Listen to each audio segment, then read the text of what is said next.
प्राचीन समय में हमारी शिक्षा प्रणाली विश्व भर में सर्वश्रेष्ठ थी।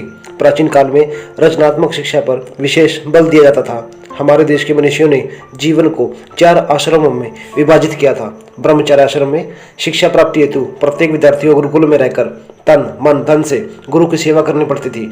राजा रंक में कोई भेदभाव नहीं होता था। अतः शिक्षा का उद्देश्य मन की एकाग्रता और चिंतन की क्षमता थी। प्राचीन काल में शारीरिक, आत्मिक तथा मानसिक विकास पर समान रूप से बल दिया जाता था। वर्तमान शिक्षा पद्धति के गुण। वर्तमान शिक्षा प्रणाली का सबसे बड़ा गुण यह है कि इससे देशवासियों में देश प्रेम की भावना जागृत हुई है। हमारे देश के युवकों में निर्भीकता तथा वैचारिक स्वाधीनता का प्रादुर्भाव करने में वर्तमान शिक्षा प्रणाली का प्रमुख योगदान रहा है।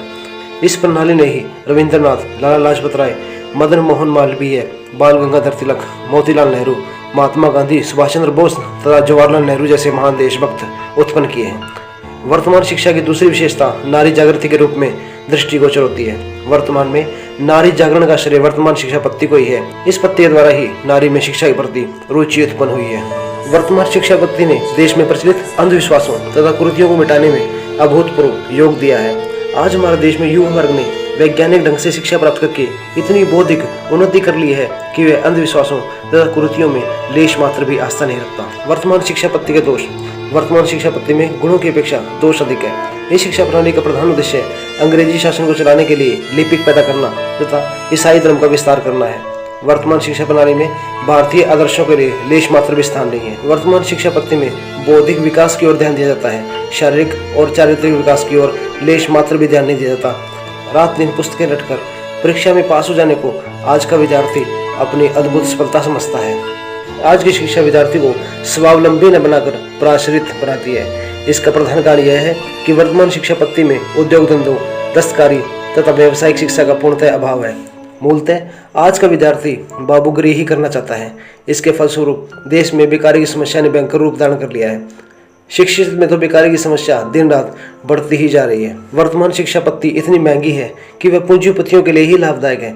जिसके पास धन है वह धन के बल पर मंदबुद्धि होते हुए भी उच्च शिक्षा प्राप्त कर लेता है, जबकि कुशाग्र बुद्धि वाले व्यक्ति धन के अभाव में उच्च शिक्षा से वंचित रह जाते हैं। आधुनिक शिक्षा प्रणाली का ढांचा पराधीनता के वातावरण में तैयार था। यह वह शिक्षा प्रणाली है जिसका सूत्रपात लॉर्ड मैकाले ने अंग्रेजी शासन चलाने के लिए तैयार किया था, जिसका उद्देश्य लोगों को सभ्य तथा उत्तम नागरिक बनाना नहीं था, बल्कि शासन के पुर्जे लिपिकों को पैदा करना था।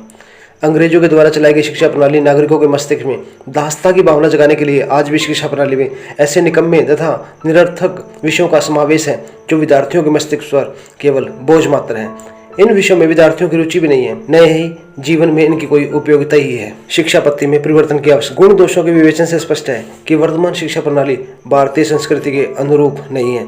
इसमें गुणों की अपेक्षा दोष अधिक हैं। राष्ट्र की उन्नति के लिए हमें वर्तमान शिक्षा प्रणाली में आमूल परिवर्तन करना होगा। देश को इस समय बाबुओं तथा लिपिकों की आवश्यकता नहीं है, बल्कि इस समय ऐसे औद्योगिक व प्राविधिक शिक्षा पर बल देना होगा जिससे छात्र भविष्य में स्वावलंबी तथा परिश्रमी बन सके। इससे देश में फैली बेकारी की समस्या का अंत हो जाएगा। हमें शिक्षा में ऐसी पद्धति समावेश करना होगा जिससे धर्म, चरित्र, साधना, रहन सहन, उच्च विचार, स्वावलंबन व देशभक्ति का समावेश हो। दोस्तों, ऐसे ही इंटरेस्टिंग जानकारी के लिए चैनल को सब्सक्राइब करें। धन्यवाद।